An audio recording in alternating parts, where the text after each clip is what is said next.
Hola, Vincenzo. Welcome back, Lali, to the Business of Speed podcast. How are you this fine morning? I'm doing quite well. Actually, it snowed in Toronto over the weekend. Yeah, so that's something I've had to deal with. But other than that, doing quite well. I'm looking forward to some snow. I know. Everyone's going, oh, I hate the snow. I want a little bit of snow. Just give me something. Give me that white covering, Christmas time. It's nice. Snow's only good if you're on the mountain skiing or snowboarding. Other than that, in a city, I'm in a huge city. It's a disaster. True. Today we have a special guest. I think I always say this. We always have a special guest. Everyone's special. We We have don't bring on, just so our audience knows, we'll never bring someone who isn't special. We're always going to bring you people that we're very passionate about. They're always special. I know. Today's guest, Jarno Zaffelli, is incredible track designer. So we actually already talked to him while I'm recording this, and I'm just thinking of the conversation. I'm saying to myself, wow, I felt like I just talked to an artist, an engineer, somebody Poet? who taught me about the Pope. Is that? A poet. He was Oh, a very poet. Yeah. romantic with his choice of words, like, just an extraordinary man for sure. You know, when we first got connected with Jarno to talk about track design, you don't know what to expect, and the conversation just flows so well. And then by the end, we're getting deep into life and love and passion and soul and sex, and it's an incredible conversation. And to me, one thing and I'll ask you the same question, but to me, the one thing that really stood out that I really took home and I enjoyed was he makes a comment about when you build a track, you can't just take the best pieces from other tracks around the world and throw them together, because it's much like saying, I want to build the perfect woman or man for myself. And you put that together and you put it up on a picture and it looks like AI. It's too perfect. There's no imperfect. It's just, it's almost, there's something wrong, right? And building tracks is very similar. And building, these, he's involved in the Madring. So building these circuits is very, um, I don't want to say specialized. It's not the right word, but it's dependent on the land that you're in, the people that are there. And, he even talks about how the track should speak to you. Anyway, this is a fantastic conversation. I want to hear, though, what was the one thing you took away from it? My favorite part, I guess, is I have a really big passion and admiration for people who are doers, who don't Mm, take no for an answer, who if they don't know how to do it, figure it out. So yeah. he actually built the or started building the track in his home track. He'd never built a track. He Mm-hmm. finished his engineering degree. We didn't touch on it during the interview because we ran Yeah. out of time, but he was a photographer, and then all of a sudden he's building a racetrack. Yeah. And he just did it. And I You can love just do things. you can just do the thing. And Mm-hmm. I really am passionate about people who just are doers, who create, Yeah. who have that type of mentality. So that was my favorite part, I think, just knowing that he just, like, went and built a track with 0 experience. Enough from us. Jarno Zaffelli, fantastic conversation. I know you'll enjoy. Lali, buongiorno. How are you? Hola, Vincenzo, how are you? I'm very good. We have a special guest with us today, We do Jarno indeed. Zaffelli, who his name is pretty well renowned in the circuit business. And I'm proud to have him on the show. Jarno, buongiorno. How are you? Buongiorno, everybody. Yeah, very good. Thank you. Where are you today? In this moment, I'm in Hungary, in Budapest, for the Formula One circuit. We are actually doing some works on the track of maintenance. Oh, okay. That sounds like a pretty cool job. Yeah, well, we are doing this since 25 years ago, and we, of course, pushed a lot to find something that was interesting and also difficult to do and challenging. So here is where we are here with the team and all my company. Very nice. Nice. I wanna ask a little bit Oh, go about. ahead. Go ahead, Lali. Yeah, I have a question that you've probably answered a million times, but I'm very curious. So my origin is Danish, so I know a little bit about Scandinavia. So I know the name Jarno is definitely Finnish, it's not Italian. So I wanna know if there's a Jarno Saarinen connection, if your parents were motorcycle fans. Did you grow up near Milano or Monza? Can you tell us a little bit about how you ended up with the name Jarno? Well, I ended up exactly for that reason, Lali. Basically, I born in 76. Jarno Saarinen died, unfortunately, in 73. And the fact is that, and they're calling me from the workshop. So, and the basic is that my parents were passionate about motorcycling, but they were supporter of Giacomo Agostini. But they didn't like the name Giacomo. They would like to give me a name that was different than the others. And they decided for Jarno if I was a boy, and Soili if I was a girl, because Soili was the wife of Jarno. And well, I born a boy. And so here I am. And I have to say that my name is definitely mainly the main reason why we are here talking today, because of course it opened up a few doors since the beginning, because of course having a name that is coming from Saarinen was giving a hint that the family was already connected to the motorsport and so on, you know. So yeah, So you I'm proud to have this name and yeah. trying to live in that name.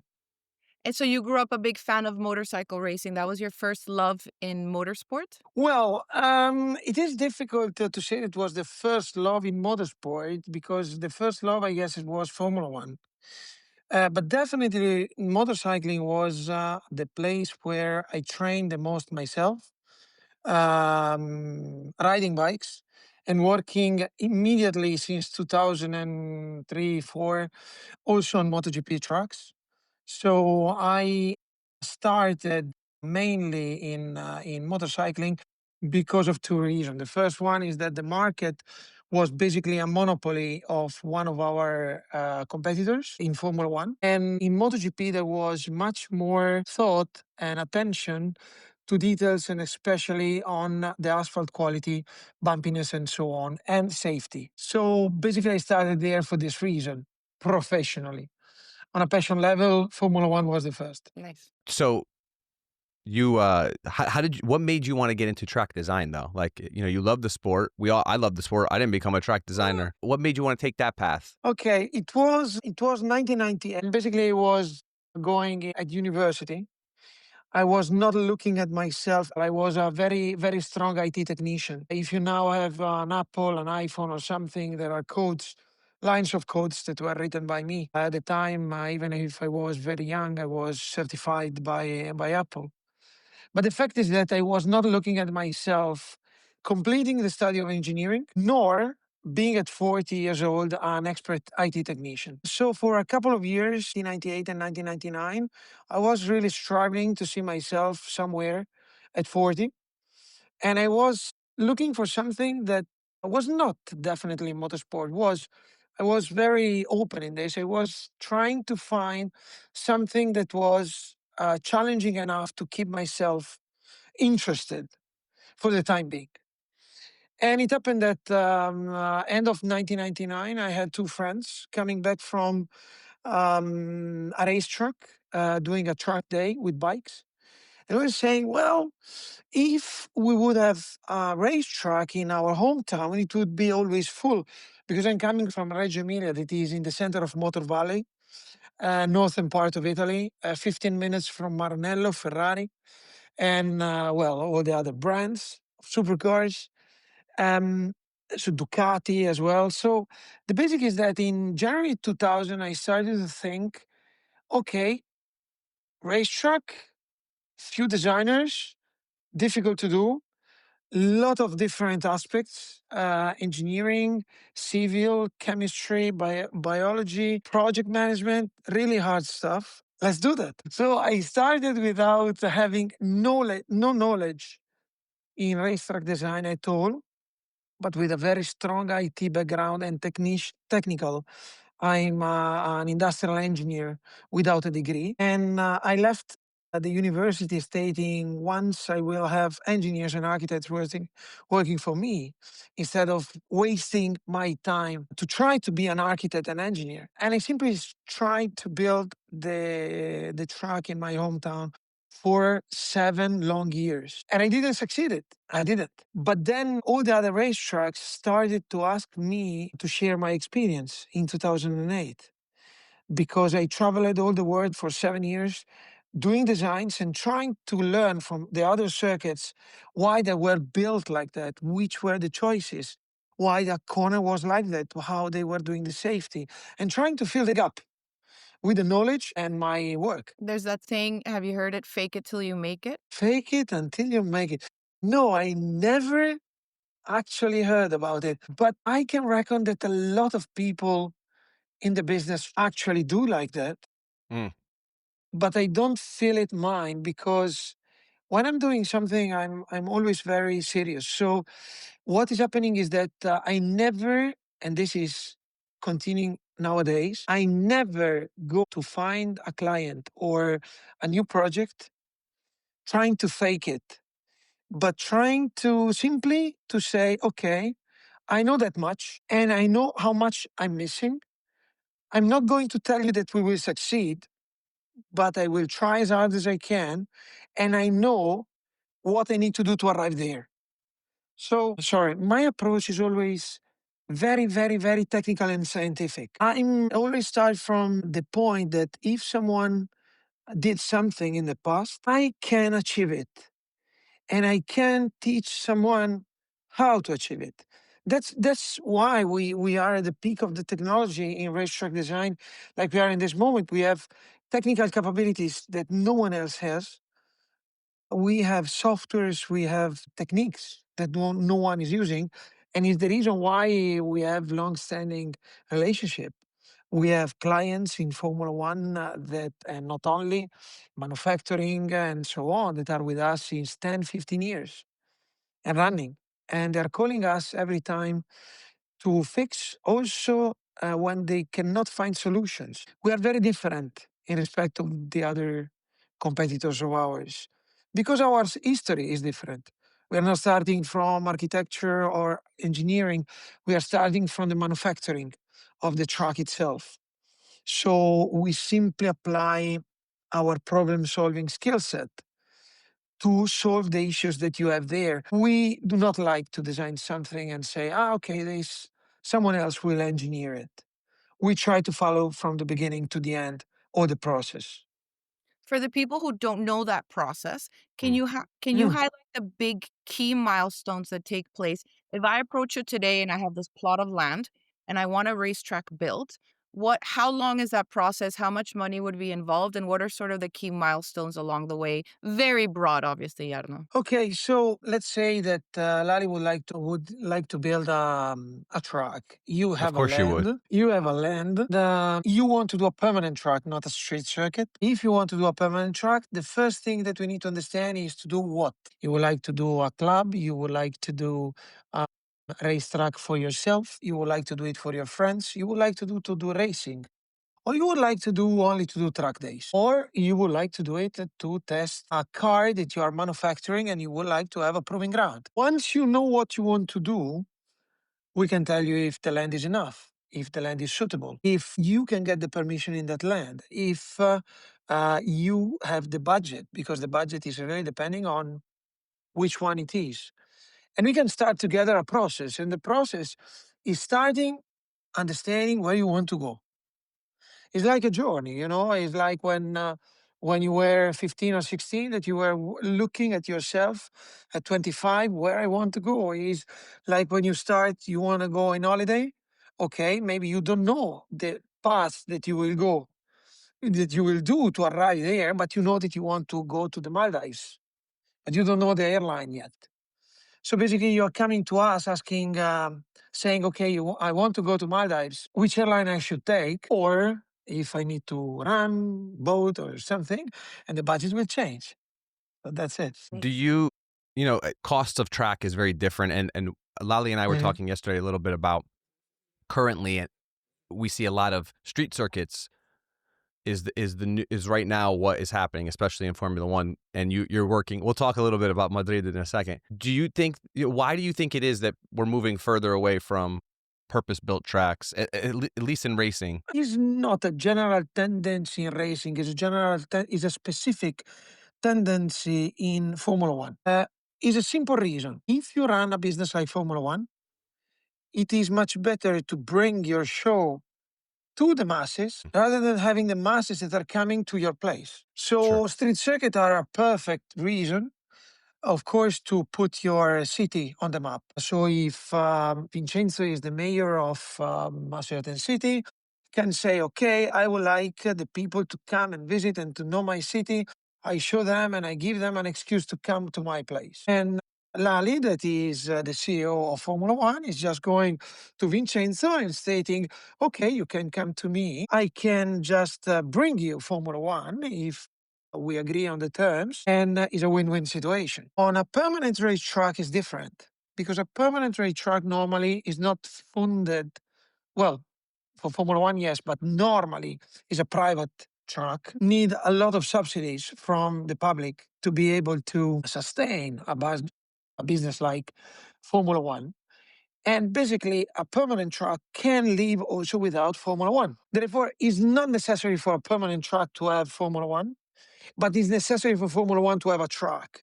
And Formula One, of course, would have a better result in image, in rights, in broadcasting, in advertising, if they have a street circuit rather than a permanent one. So in general racing, if you think about it, all the racing, World Superbike, MotoGP, if you're going in others, WEC, GT cars are always in permanent circuits. In US, IndyCar is going in street circuit.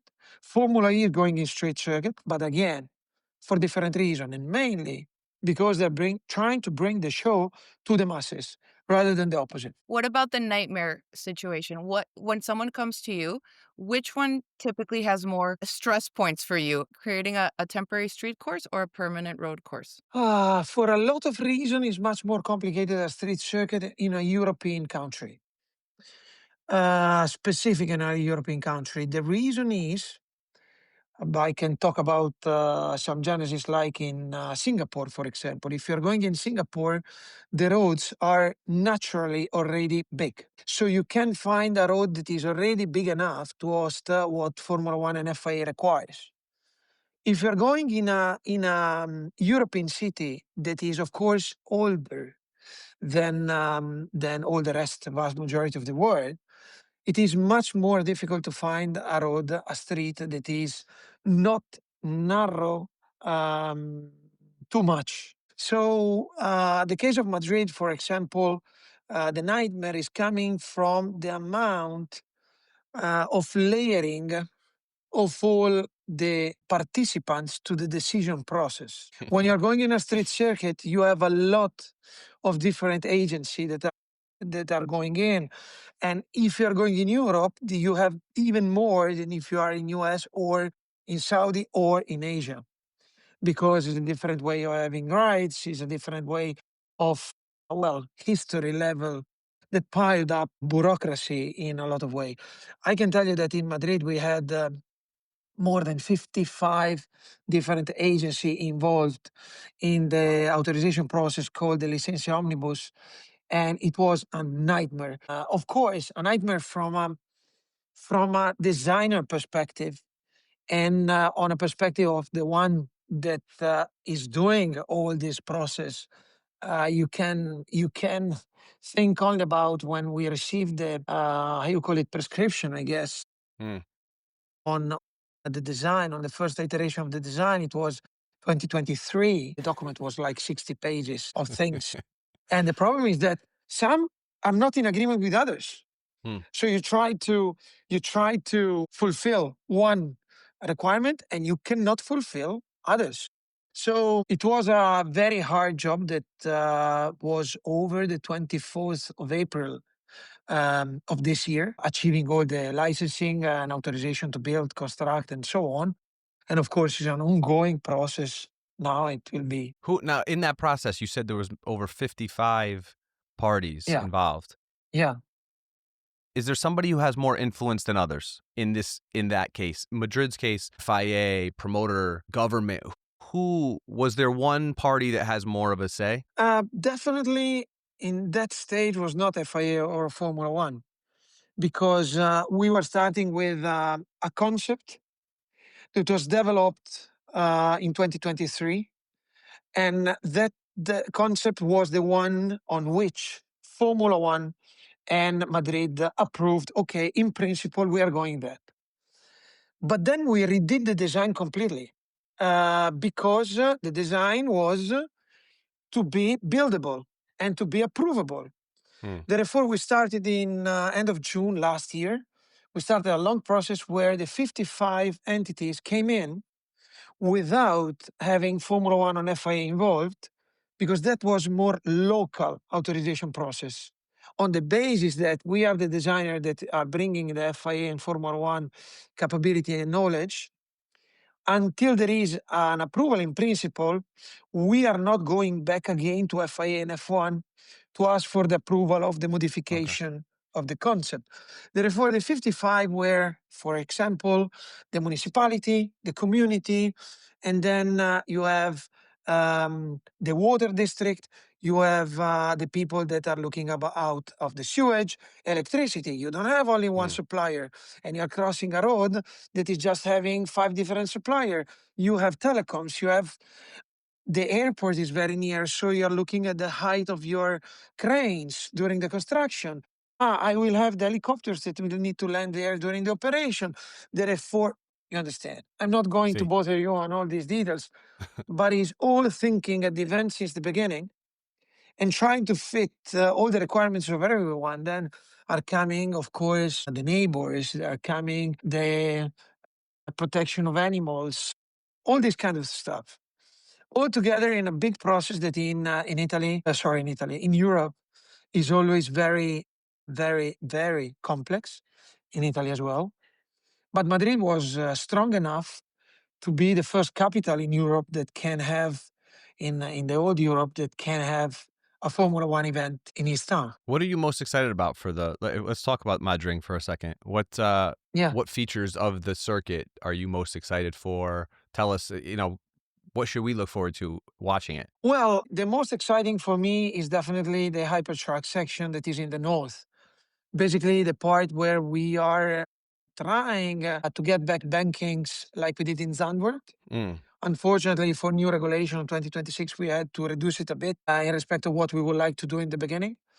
But definitely, we are looking a lot on the dynamic of that section where we are going down 7 meters and then we are banking on 25% and then going down again 7 meters and up 10 meters. So there are a lot of changes of an elevation in the corner that is dubbed La Monumental. And this is the main part that, from my side, is, well, let's say the signature of the track itself. But in general terms, I guess that the feeling will be given by all the public and all the organization of the race there. Spanish are very good in doing all this kind of stuff. And they are planning to fill, to fill the space and to have the mm. feeling of the people and especially Spanish are very hot on this. And I really look forward to see everything there. On the track itself, the good part is that is a real street circuit in some section and is a real permanent circuit on the northern part. So it's just a bit of everything. You need to understand that as a designer, you will see the northern part that is called Valdebebas, that it seems a track that is a bit odd because we had a very big area. And why? So we constrain the track in a specific zone. And the reason is basically that you don't see it, but there we were working with virtual pavilions because IFEMA is going to expand the plot there with pavilions. So we were already future proofing the design. So if Lali is coming to us and she wants to build a truck, she is going to tell us, okay, but tomorrow in my land I would like to build a house there, and we need to design it in the beginning It's gonna be a so big we can house. design it. Yes, a very big one, single floor, swimming pool, all this kind of stuff, Danish style. Yeah, I get it. You already know her. Well, this I guess was just to know each other, isn't it? Of course, of course. So I do have a question that is just funny. When you finish a track, whether it's a street course or a permanent course, do you get behind a really nice car and do some hot laps to test it out yourself? Yes, normally we do it as a part, is part of the process in the construction. So actually, we are doing it every layer of asphalt that we do. We use lasers, we use technologies, but we use also cars. For example, when we redid Silverstone, Silverstone was giving us an Aston Martin, a Vantage TB8 that we were using there. In other circuit like Nogaro, we used Porsche GT3. Depending, we used also Lambo. In the last track that we did for Ferrari, Ferrari was coming, bringing us SF90 or LaFerrari or things like that. Because when you're doing it, you need to fill it with the cars that you are going to use. Of course, we cannot use a Formula One. For that, there are simulation and technologies, and we're using drivers like Carlos Sainz to test it, or the test driver in the teams that are testing the geometries. The difficult part of our job is that you cannot test it with a Formula One until a Formula One is there. So you need to be sure that you're doing a good job of Formula One. And sometimes, shit happens, but it always happens when you are trying to do something, even if you're trying to do your best, mistake happens. It's a really complex task where it's not only me, it's not only my team, a lot of people that are working in this moment. You need to consider that the supervision on in Madring was about 55 people already back in June, thinking about the construction only on the track and the pit building and all this kind of stuff. A total of more than 1,000 will work on that. We worked in worksite where we had at times 9,000 people working. So it is extremely challenging and difficult, but that's why I thought it was fun to do it when I was over 40, when I was 18. What if you had, this is another kind of fun question, but if you had to build a track, money was no object, permits were no object, dream location for you, where would you build a track? Dream location for me, Hawaii in the middle of a volcano. Oh wow. Okay. Like Yeah, you're gonna no, do a little trust Hot me. Wheels action. Yes, or in Iceland, in the middle of the volcanoes. I mean, that would be my, if I can, if I could, my So favorite location. given that the three of us will be at the first ever circuit awards that are happening in February in Lusail, this has never happened before. The first time tracks will get recognized and awarded. It would be a sin not to ask you of the tracks you've never touched, you've never worked on, just dream tracks around the world, which is your absolute favorite in terms of the Suzuka. No, Abs- well, you can't say Suzuka. I knew you were going to say that, so you can't say Why? Suzuka because I know When? you like Suzuka, so not So, okay, Suzuka. not Suzuka. No, that I never worked on. Yeah. No, that I never worked on. Maybe in the US, a track in the US? If I'm talking about US, sorry, I have a couple that I really would like to. Mont Tremblant and Sebring Huh. Mm. for two different reasons. Because we did our main skill set. We built our skill set on an idea on analyzing bumps. And Sebring is just putting bumps as their own proud. And Mont Tremblant because how it is the track itself. So yeah, I guess probably I would love to go in Sebring once, not to fix it, but just to study it, to learn something from how they use it, how the different philosophy they have. Yeah, that one. Yeah, I would highlight Sebring. I love So that. That's a very different answer. because you said Suzuka so quickly, I want to let you explain why do you love Suzuka so much? Simple is the first track that was built by a real designer, John Huguenot. So it's the real first permanent track that was designed only to have fun in mind. And is basically, it lasted for a very, very long time. You need to remember that the design was 1962 Hmm. and it's still there with his own features. And you need to understand that I had a connection with John Huguenot, a very strong one, because when I was called to do Zandvoort, and we did it. And my favorite corner that is the number three. Three is called after John Huguenot. And his son, John Huguenot Jr., was kind enough to share all the expertise and the manuals and the drawings and the memorabilia of his father with me. And that are now part of our expertise, know-how, and so on. And my favorite Suzuka was also before because his design, if you're going there, you can feel that that place is speaking, is talking to you, is telling you something. If you are in real estate and you are going to look at a house, you enter in a house, can be a really fancy and pricey house and not giving you a feeling. Hmm. So the difficulty of a designer, of an architect, is just giving a soul at something that is building from the scratch, or that, even worse, is touching like a plastic surgeon, and to give back or empower the peculiarities of the people, of the person that you're working on. This is the most difficult part of our job, like we intend to. So if you're going in Suzuka, you have a truck that is talking, is telling you something. If you're going to a modern truck, many times you cannot feel it, you cannot hear it. You are simply on a cathedral, very well built, nicely done, incredibly expensive, but it's not talking to you, at least Mm. not talking to me. And so when we did Zandvoort, when we did Madring, the design and so on, the difficult part is to try to give this feeling to the drivers, to the people that are going there, bystanders, everyone involved. Is the difference between the designer, is the difference between the creation, is the difference between women and men. Because women can create and can give this, can give life. Men cannot, apart from the first 5 seconds, you know. But apart from that 5 seconds, You're men, in used my to it. case, yes, exactly. We are useless. Yeah, we are indeed. Well, yes, useful than women, Much less definitely on useful. this. That's right. Much less. But we have, of course, I have two daughters, and I have to say that we can have an influence, a feeling, something.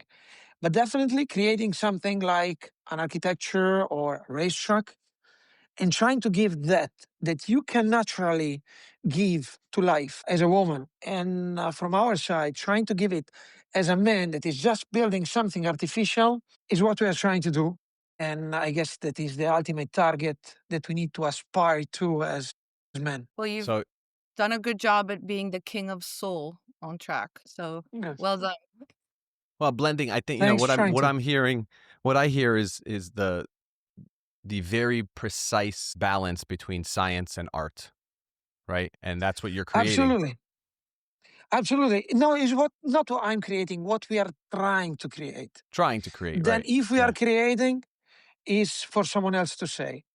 It's like, is this coming back to racetrack design. If Lali was coming to me and asking, look, Jarno, I love this corner in Sebring, I love this corner to Suzuka, I was like, and I want these corners in my truck. I was going to tell you, okay, change the designer. We are not the right guys. Hmm. For a simple reason, if you can, in your dream, to think about the nicest hands that you can see from a lady, the nicest eyes, the nicest nose, and so on, and you try to collate it all together, it will maybe become something like an AI drawing. Okay? Be as nice as the lack of perfection is. The beauty for the humans are done, especially in these defects, in these things that are giving you a different perception of the people, of the, well, I'm just going sideways, but it's just to explain that a perfect truck, perfectly built, not necessarily is very beautiful. Quite the contrary. So I, we try to you make, engineer And also a little this. boring. A little boring, I'll be honest. Those super perfect tracks. Yes, yes, yeah, yes, yes, yes, yes, but yes. you So, make Lali, track do you have design experience in like driving? love. I Yeah. am a very good driver. I I've didn't done know that. I What mean you Ferrari track. said. Okay. Well, what do you consider good? I've done Ferrari track days. I go, maybe once or twice a year to a karting track, but I'm not a professional. Okay, a karting, for example, to me, a good driver is a good karting driver, not the rest. If he's doing kartings, anyone doing kart is already understanding that the fun is there. And so I'm fine with that. So you are saying, Yeah. Vincenzo, sorry? You're asking me? No, I was saying Oh. you make track design sound like love and passion, which I believe is the Yeah, goal. It sounds like that is your thesis, which is beautiful. Maybe next time we have you on yeah, the show, we could talk about how track design is like love. I was thinking the yeah, same, Vincenzo. absolutely. You know, Absolutely. I guess it's There's too much we can't cover today, so we need to have you. We need to have him back. I guess is yeah, I guess is love and passion in your life. So Mm. basically, if you have it in your life, you're trying to apply it everywhere and in our work as well. So it's not something that we do only in our job. We're doing always. So we are as we are. I'm myself with you in this moment. I'm not changing if you are coming to with us in the work site tomorrow, or you will see me in Qatar. I will be exactly the same. So I like to be the way we are. Last question. If there's one thing you want to be known for at the end of your life, what do you want to be known for? Oh, difficult to say. Not the one to build the most, but the one that build the best. And with best, everyone has his own interpretation. So to me, the challenge is with myself and how we can, with my team, to build always something that is better than the previous that we did. So really, we don't feel the competition with the others. We feel just we feel the competition with ourselves and what we can and how we can push the limit, the boundaries of the physics to give, well, to build love and passion into what we are building in this moment. So That's this is. beautifully said. Beautifully said. Thank you for Thank you. taking your time this morning, well, our morning, but you're in the afternoon, and talking to us. This is beautiful. Yeah. We're excited to see you in Lusail next year, early next year. Yeah. We appreciate your time. Yeah, we will. Lali, I think we have a new perspective on how track design is done, and the mentality. You know, it's not just engineering. It's a balance. It's a blend of science, art, passion. Passion. You don't think about it when you look at Vincenzo, I asphalt, but guess Vincenzo, I guess that you're coming from Italy at the name and the surname. The fact is that Italians are artisans. of course. We have small companies, very, very, very specialized, few numbers, like a boutique design firm. Mhm. So the basic is that we grew like this. We go by night harvesting olives to do the best olive oil that you can do in the world. We are building, well, wood things with crafts that no one else has, Of course. ceramics. We are famous for these kind of things. Not different. Simply another place where we are doing it. Another Bringing craft. Italian design everywhere. Yeah, another Yeah. craft. Correct. In Spanish, Same we say, passion, same. how do you say it in Italian? Things that you make by hand are artesanías. Artisan, yeah. Artigianali. Artigianali. So yeah, it's just trying because we have the why? Because Italians normally do not work very well in teams. They have peculiar people. Yeah. Anglo-Saxon are working much better in team, you know. Yeah, So yeah. we are building in this way because we need to be few, very specialized. And what we are trying to do is applying the same principle, but improving our teamwork skill set in respect of a regular company in this field. Okay. Well, thank you so much for joining us. It was an Yeah. absolute pleasure. Thank you for having me. You. And yeah, and we'll see you. Definitely. See you there, guys. Ciao. Okay. Don't hang up. Don't hang up. We need you to stay there.